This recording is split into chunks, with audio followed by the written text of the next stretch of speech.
Hello, Canada. Welcome back to another edition of the Canadian Citizen Journal. I'm your host, alias Tagai. Well, I got a question for you guys.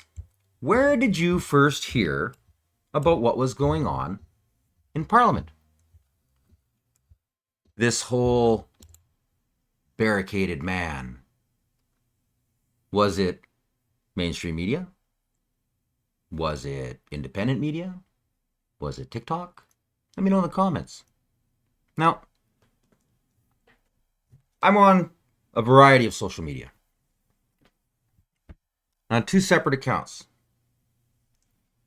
I got one on a Facebook where somebody asked me, hey, any idea what's going on at Parliament? There seems to be some RCMP and stuff. Seems like something's going on. I said, no, I haven't. I'll look into it. Now, the second I hear anything going on in Ottawa, I go to one person right off the hop, and that would be Daisy Media. Now, if you haven't heard of Daisy Media, I urge you, follow this guy, especially if you live in Ottawa. There isn't a politician that can squeeze a fart without this man knowing about it. He is in every aspect of what's going on in that city. And he records everything. He don't care who you are. He reports it. I'm a huge fan. Now, I looked up Daisy. While I'm looking him up, sure as shoot, he had just posted, like 5 minutes, he just posted a video of what was going on. I click play. All of a sudden, I'm going through my messages while I'm watching it. I get another message from somebody in Ottawa, this time on TikTok. Hey, alias. Any idea what's going on in Ottawa? There's a whole bunch of stuff that's happening. Cops and stuff are all down at Parliament. Is that going to be on today's episode? And I went, I'm working on it right now. God, I love social media. In the meantime, this is what Daisy was putting out. In downtown Ottawa, where we are now getting reports that Parliament Hill has been placed on lockdown. The east block of Parliament has been locked down. Multiple police cars responded. You can see behind me here, Rideau Street in front of Rideau Centre is blocked. It looks like the whole area blocked down towards Parliament. I'm headed that way now. Now, he goes out and he does what he does. He reports on the entire area, which gives me confirmation something's going down. I start doing a little bit of research on it. Boom, I get on social media platforms. I record a short, and for those of you that don't know, I do what's called the Canadian News in a Clip on TikTok, as well as, of course, I have my Facebook and my Spotify, etc., etc. And I put a post out about this. And as the numbers are going up in the thousands, of course, you always get those that are like, oh, as if I live in Ottawa, I'd know about it, right? Oh, come on, we would have heard. Come on, it can't be that big of a deal. Cops, oh, clickbait. You get all that crap. And the numbers are growing, the numbers are growing, the numbers are growing. And then all of a sudden, I start getting a whole bunch of new followers. And their comments made my day. In fact, even right now, I just get this warm fuzzy inside. Not because they're liking and following me, although that is a benefit, but because I'm hearing the bubbles. I'm seeing the blinders peeled off of them when they realize they even went home and checked mainstream media and didn't see anything about this. And lo and behold, this little independent guy, alias Tagai, of the Canadian Citizen Journal, was reporting about this before anybody else was. Well, not Daisy. If it happens in Ottawa, Daisy knows. Now, I hate saying this, but we need support. We don't make anything off of these platforms. If we were in the States, we could make money off these platforms with a lot lower view count. My TikTok account alone, I'd be making money off of. Not lots, but at least something. I'd be getting something.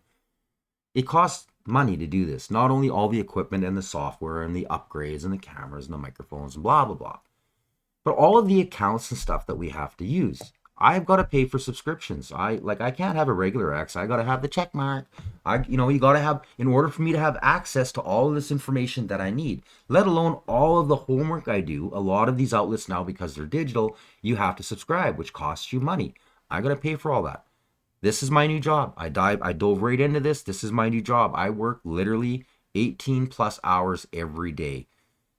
It takes a minimum of 8 hours to put together on an average 35 to 45-minute video just to get all the research and everything done. So if you can, and I know it's Canada, I know it's tough, and if you're outside, because I got a lot of American fans as well, and you guys are doing a little bit better than we are, if you can support in any which way, send us an e-transfer. That goes for Daisy too. Like this guy, he's got gas, he's got, all of this comes out of our, like, literally, we don't make any money. So if you can support us in any which way, we would definitely appreciate it. Now, back to the TikTok. So I'm watching these heads explode, reality kick in, which is a great thing. And then it got me to thinking, what am I going to do on Monday morning's episode? And I thought, well, how perfect is this? I don't even have to go back far. In fact, I don't even have to do a diverse spectrum of news. I can concentrate on one thing. Let's just go candidates. That's pretty basic. Let's deal with candidates. And in the last 2 weeks, I can expose a whole bunch of bullcrap propaganda really easily. First, let's get to the end of where we are to date, right from the police on what happened at Parliament. That way we can finish this part off. And by the way, I'll keep you updated as the information comes out. I'll be there to keep you informed. Now, this is right from the cops. East Block update, 1 man arrested.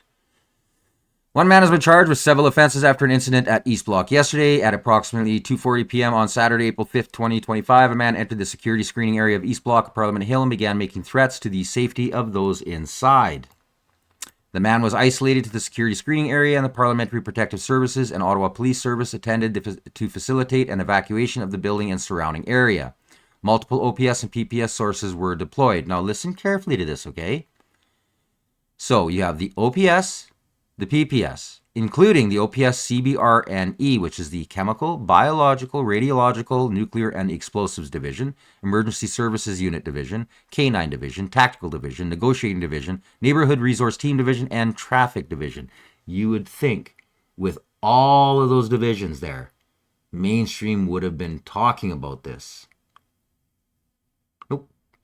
Crickets. I saw a 30-second blip on CTV, a 30-second blip on CTV. They didn't even rerun it every hour on the hour. Why? They don't want Canadians to know. This is what they do. This is propaganda. Now, personally, I think that is almost a criminal offense. That's their job. Not only to protect the people in Ottawa, so everybody knows what's going on, because nowadays it could have been anything. It could be a chemical warfare. It could be anything. It could be anything.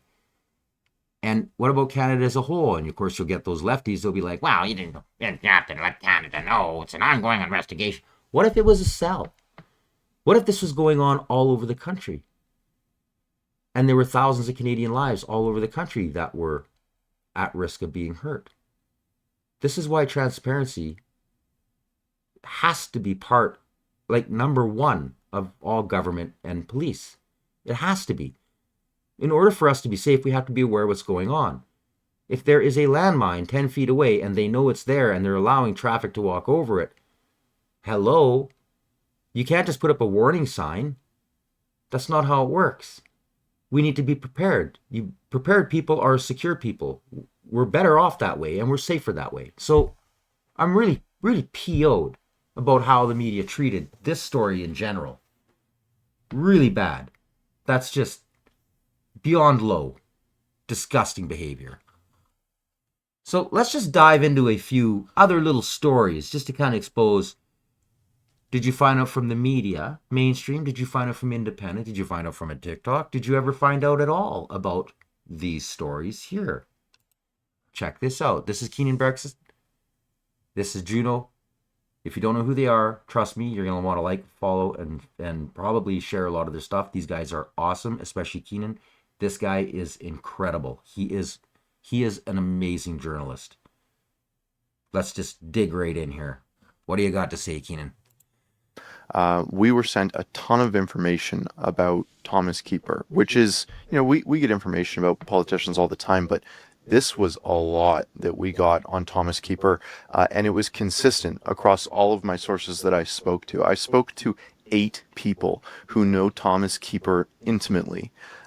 They were his friends, some still are his friend, some just know him through business, and they came to me with shocking allegations. And I'm going to read to you here from the story because I don't want to step out of bounds.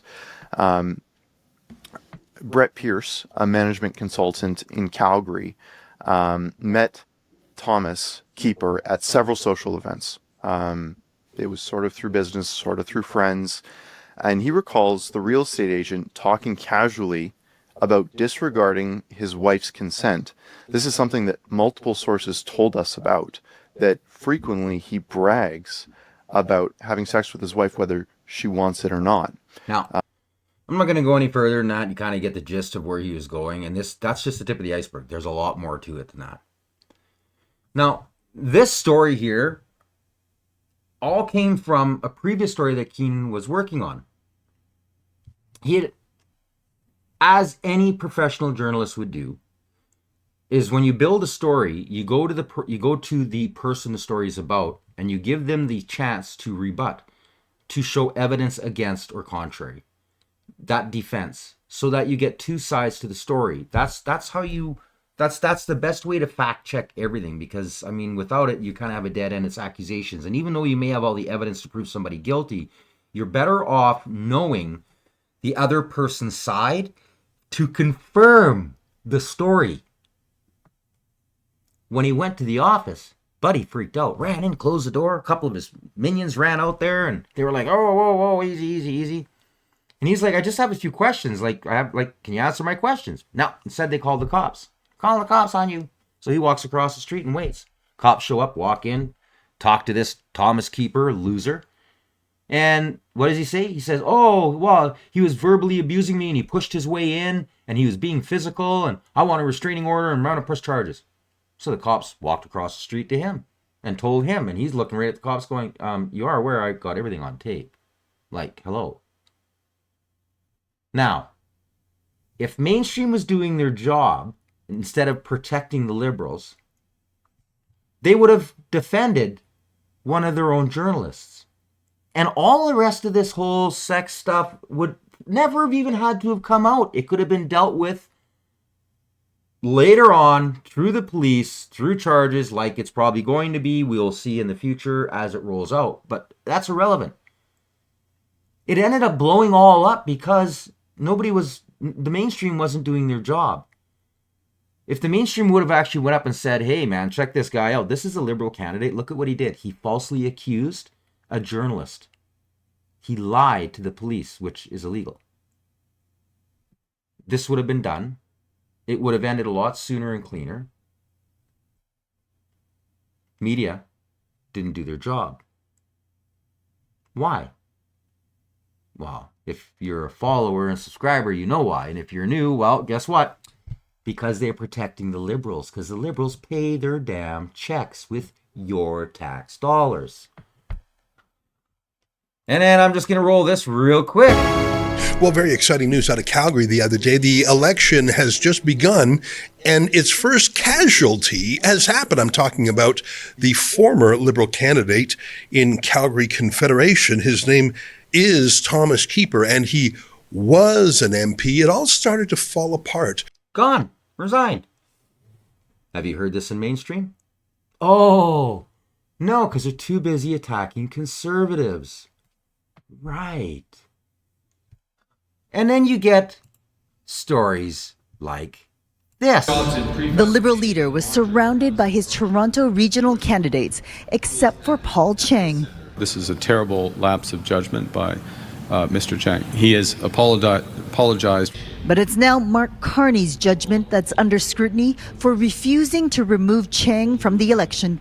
In an interview with Chinese language media in January, Chang urged people to bring democracy activist and conservative rival Zhou Tai to the Chinese consulate to collect a bounty of 1 million Hong Kong dollars. Now, I was one of 3 that broke this story. Almost a week before this. The only reason mainstream picked it up is because other media outlets bigger than us were picking it up, taking it one step further. Social media blew up, away it went, and the pressure was there. And now mainstream can't be outdone. The best way to bury a story is to take a story. So they take a story, and now this is their story, and they run with it. Now, 15 minutes after the police release a presser saying that they are looking into charges and foreign interference in the election, 15 minutes, Paul Chen resigns. Mark Carney backed him to this day. If that doesn't stink of corruption and Chinese interference at the highest level, what else does? So what does mainstream do? They steal the story. They make it sound like it's their story. They throw some questions. Yeah, they sounded hardball. They sure did, didn't they? It was a teachable moment. And now it's swept under the rug. In any normal democracy, in our own country, 12 years ago to the beginning of our entire nation's birth, the actual party would have asked this jackass to step down. But this whole Liberal Party, the whole party is corrupt. There's 11 MPs running right now that are part of an foreign election interference. We know of one for sure, nothing. Crickets. Where's the media? Why aren't they asking for these MPs' names and for them to step down? Not doing their job. Propaganda.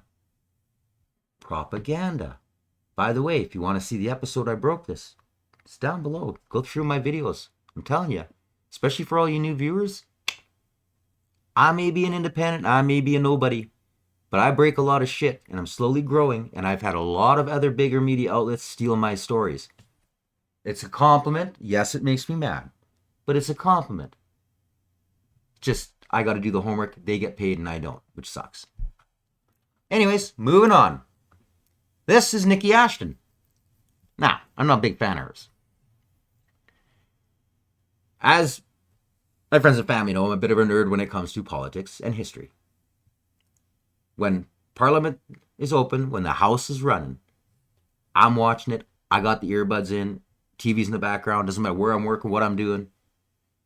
Any committees that any committee I can watch, but mostly the ones, because there's so much one person can't take it all in, the ones that are really pertaining to the corruption or that would deal with Canada as a whole, that affect us, I pay attention to. Listen carefully to what she says at this committee. Recently, Library and Archives Canada, who reports to the Minister of Heritage, decided to continue to shield the names of Nazis that were identified by the Deschênes Commission that were led into Canada in the years following the Holocaust.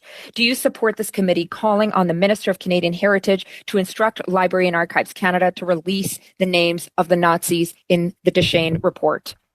Library and Archives Canada must release the names from the Deschênes Commission report. All documents related to Canada's Nazi past must be released to. Now, this was her second attempt to get the Nazis named. This, for my family, is huge. Anybody with Ukrainian heritage, Jewish heritage, anybody who was oppressed by what the Nazis did has a right to know who their neighbors are and who the government's protecting. Now, I'm fortunate enough that I'm pretty smart and I like history. And I found out who the major evil person was that kind of started the Ukraine's course of going down that sad part of history. And it just so happens that his great-grandchild was the Deputy Prime Minister of Canada. Yes, that'd be Miss Chrystia Freeland. And this is supposed to be the savior from Canada, the know-all, one-all, Ukrainian blood. She's going to lead the way in helping Ukraine.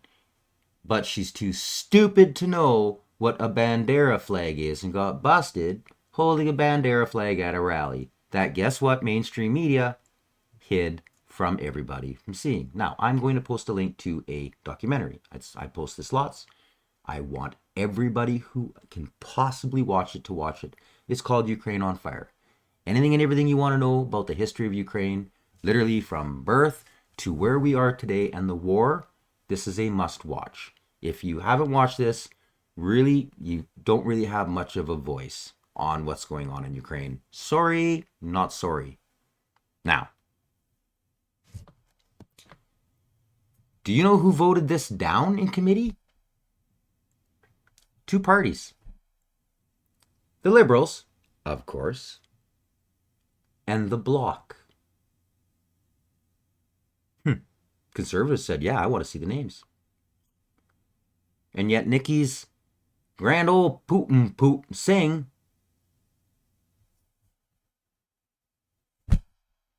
no push, no news about it, didn't go out and grab the loudspeaker that he has, didn't. And what does he do? I'll never work with the Conservatives. Rah, rah, rah. Wow. Now, why do I bring this up? This doesn't have anything to do with what I said. We're going to talk about the candidates. Well, I brought it up because I wanted to show something. She has, sometimes you get a little bit of a glimmer, like she could almost be a super MP, almost a superhero. And then she just falls off the cliff and doesn't fly. But she showed a glimpse of it again. Beginning of March.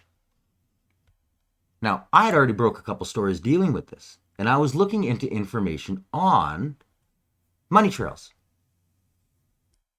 And lo and behold, she comes up on CPAC and says this. Which brings me to Mark Carney and Brookfield Asset Management, the person who has been touted as having the solutions to our economic challenges. And yet Mark Carney is very much the poster person for the broken system, the hollowing out of Canada that has made us so vulnerable today. Mark Carney has a clear track record of pushing for wealth accumulation for the rich at the expense of workers and Canadian communities. A 2023 report from the Centre for International Corporate Tax Accountability and Research called Brookfield Canada's top tax dodger. In 2021, Brookfield Asset Management dodged a jaw-dropping $6.5 billion all on its own, according to Canadians for Tax Fairness. In 2021 alone, Canada lost $30 billion in corporate tax revenue to offshore havens. This means that 1 in 5 of all the tax dollars corporations diverted from the Canadian public came from Brookfield alone. Now, you would think the media would have been all over that. Crickets. In the meantime, myself, bunch of other small independents, we saw that. We're already exposing. Like, please check out my previous episodes. Like I said, I'm a little outlet, but I'll blow your mind. I've exposed so much. I broke some pretty good stories. This just tied right in because it helped me. Because she listed off in here a couple of the different things I needed to know. Now I knew. That was my confirmation. Thank you very much. Thank you very much, Nikki Ashton. You know, there was a glimpse of that superpower there. She was almost a real MP. She's this close. But, just like the Liberals, the media doesn't like strong, independent women. They waited, and they waited, until all of us little media outlets had put enough pressure and exposed enough on Carney that they had to act and do what they do. Make it look like they broke the story so they can make it look like it's a story so they can take it and bury it under the rug. Here we go again. Mark Carney continues to sidestep questions about his past job at Brookfield Asset Management and the use of tax havens. While in Montreal, Mark Carney was asked if it was ethical for Brookfield Asset Management, where he sat on the board, to use tax havens. First off, I'm no longer at Brookfield. Secondly, He was when all of this happened. this follows their In fact, it was his responsibility while he was at Brookfield. arrangements, follow the rules, including the tax rules of this country. Carney resigned from Brookfield's board in mid-January to run as leader of the Liberals. Before that, he was head of impact investment for Brookfield, managing 2 green funds worth about $25 billion. CTV News reported that several entities of Brookfield's core business was registered to an address in... Now, I already knew about this building. I was so tickled pink when somebody actually put the pictures up. I was having some issues with, I had like a major glitch. I don't know if you watched my previous episodes. I ended up getting shut down and there was some issues going on. I kind of got hacked and it took a lot of rebooting and some blah, blah, blah. And it was occurring for about a week. I was having some issues. I couldn't get Google Earth to work for the life of me. All I could see was a picture of this damn roof. And this roof was just, I'd have me scratching my head. I'm like, what the frick is that? And then when the picture came out, it was actually this prior picture. That one. And I'm like, wow, that's the building, but something still wasn't quite right. Anyways, it was enough that I ran. I ran my story.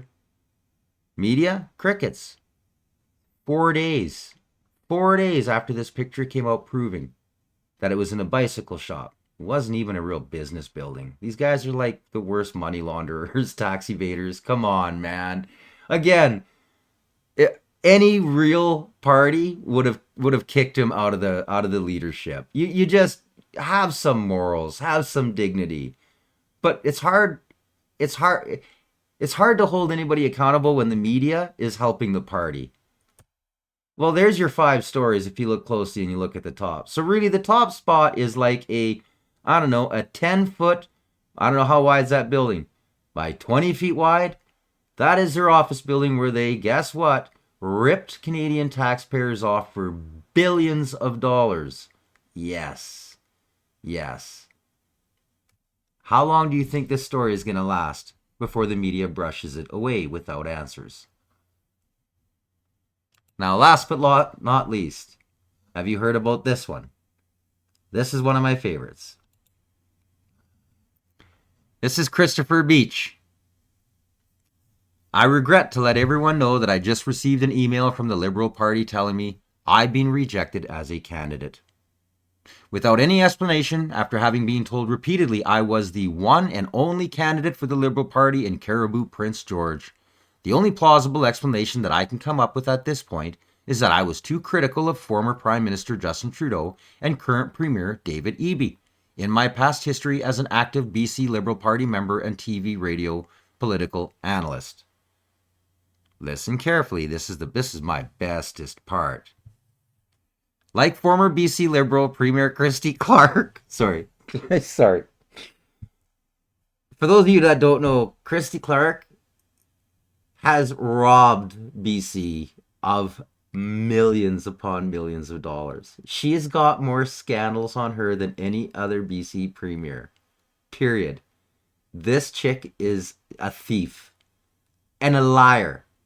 A blatant liar. I've exposed her on previous episodes as well. Like, she's a blatant liar. Blatant liar. Will say anything for power. But anyways, we'll just let this guy speak because he sounds like a liberal so far. I just love his excuse. It's like he had a reality check. I have been passed on by the Liberal Party for objective former Green Party candidates and objective former NDP MLAs.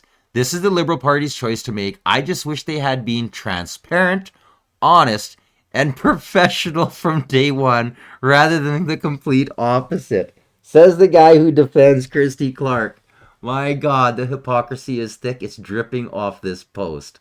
The rest is him thanking blah, blah, blah, blah, blah. Another one bites the dust. Have you heard about this in the media? No. Why'd they kick him out? I Bet you he's an India collusionist like Chandra Arya and Ruby Dalla. Ooh, election interference guy. You know, because these guys are evil, not like Paul Chen. No, not like Mark Carney. Oh, no, not like Krista Freeland. Oh, no, not like Arand. No, Anita Anand. Oh, not like her. Not like Ing. Not like Mary Ing. Oh, no, these are all upstanding liberals. But we're going to kick these ones out with zero explanation or proof. Anything in the media? Crickets. This is the Liberal Party and mainstream just helping them stay in power and screw Canada over. You can't make this stuff up. If you didn't laugh, you'd cry. Well, you guys, I hope you enjoyed today's episode. If you have, make sure you like, share, and subscribe. And if you are subscribed, punch that notification bell. It helps me grow the channel, and you won't miss any future episodes. Until next time, you've been watching the Canadian Citizen Journal. I've been your host, Alias to Guy. Stay informed.